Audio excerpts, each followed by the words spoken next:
పచ్చి కొబ్బరి beans fry ఎలా చేయడమో నేర్చుకుందామండి. ముందుగా బీన్స్ని కొంచెం మీడియం సైజ్ ముక్కలుగా కట్ చేసి పక్కన పెట్టుకుంటాము. తర్వాత ఉల్లిపాయలను కూడా కట్ చేసి పక్కన పెట్టుకుంటామండి. దీనికి జీలకర్ర, ఆవాలు, ధనియాలు, నూనెబూట్లు అవసరం ఉంటాయి. పచ్చి కొబ్బరి కూడా అవసరం ఉంటుంది. దాన్ని తిరిగి పక్కన పెట్టుకుంటాము.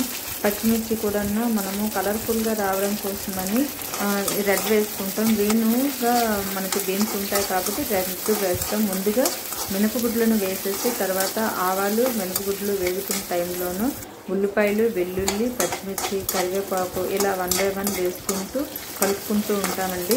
మనము అల్లము కూడా కొంచెం తురిమినట్టు చేసి కచ్చా పచ్చగా వెల్లుల్లి కూడా కొంచెం చితక్ కొట్టి వేసుకుంటాము. ఇవి కూడా బాగా వేయించుకుంటామండి. ఇందులో శనగపప్పు వేసుకోవచ్చు, కానీ బీన్స్కి మినపగుడ్లు వేస్తే బాగుంటుంది. అల్లము, వెల్లుల్లి కూడా అంతా వేగిన తర్వాత అల్లం, వెల్లుల్లి వేస్తాము. వేసి మళ్ళీ కొంచెం శుభ్రంగా కలుపుతామండి. బాగా వరిగిన తర్వాత బీన్స్ కడిగి పెట్టుకున్న బీన్స్ని అయితే వేస్తాము. బాగా తిప్పుతూ వేస్తామండి.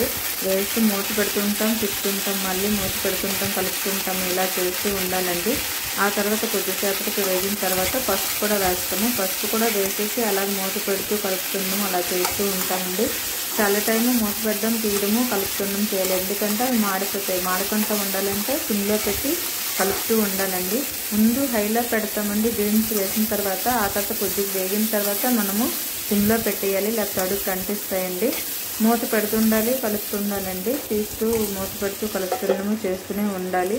ఆ తర్వాత బాగా ఏది దగ్గర అయినప్పుడు మనం సాల్ట్ వేసుకోవాలండి. ముందే సాల్ట్ వేస్తే నీరు వచ్చేస్తుంది. ఆ నీరు వలన బీన్స్ అన్నది టేస్ట్ రాదండి.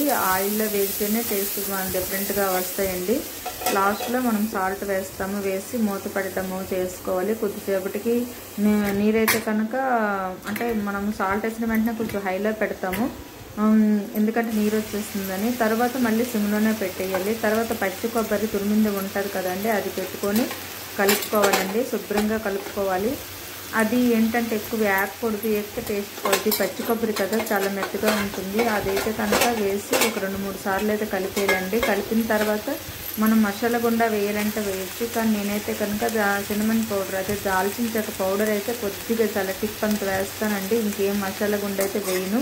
కారం వేసేసి మనము దించేస్తామండి. అయితే పచ్చి కొబ్బరి వేసేటప్పుడు ఎక్కువ అయితే వేగితే దాని టేస్ట్ పోతుందండి. అది శుభ్రంగా కలిసినంతసేపే వేయించాలండి. శుభ్రంగా కలిపి వేయించిన తర్వాత అంటే మనం పచ్చి కొబ్బరి వేసినప్పుడు మనము ఏం చేయాలంటే కొంచెం మళ్ళీ స్టవ్ హైలో పెడతామండి. హైలో పెట్టి శుభ్రం కలిపిస్తామండి. అంటే ఇందులో ఉన్న చెమ్మంతా పోతుంది. ఆ కొబ్బరి మనం కడుగుతాం కదా, ఆ నీరంతా పోతుంది. తర్వాత మనము సిమ్లో పెట్టి శుభ్రంగా కలుపుకోవాలి. తర్వాత కొంచెం కారం వేసుకొని, నేనైతే కనుక దాల్చిన చెక్క పౌడర్ వేస్తాను చెప్పాను కదండి. ఎందుకంటే దీనికి మసాలా గుండా వేస్తే పచ్చి కొబ్బరికి టేస్ట్ డిఫరెంట్గా అయిపోతుంది. ఇది కారం వేసాను. కారం వేసిన తర్వాత మనము మళ్ళీ అదే తిప్పడము, మూత పెట్టడం అని ఉంటుంటుంది.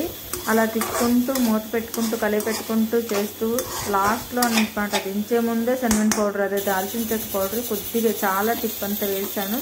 అంటే అది కొంచెము ఘాటుగా బాగుంటుందండి. స్మెల్ స్వీట్ టేస్ట్ వస్తుంది కదా, చాలా బాగుంటుంది. ఒకసారి ట్రై చేయండి, చాలా బాగుంటుంది, చాలా టేస్టీగా ఉంటుంది. ఇది కోకోనట్ చాలామంది పౌడర్ లాగా గుండగా చేసి వేస్తారు, పోరు అంటారు.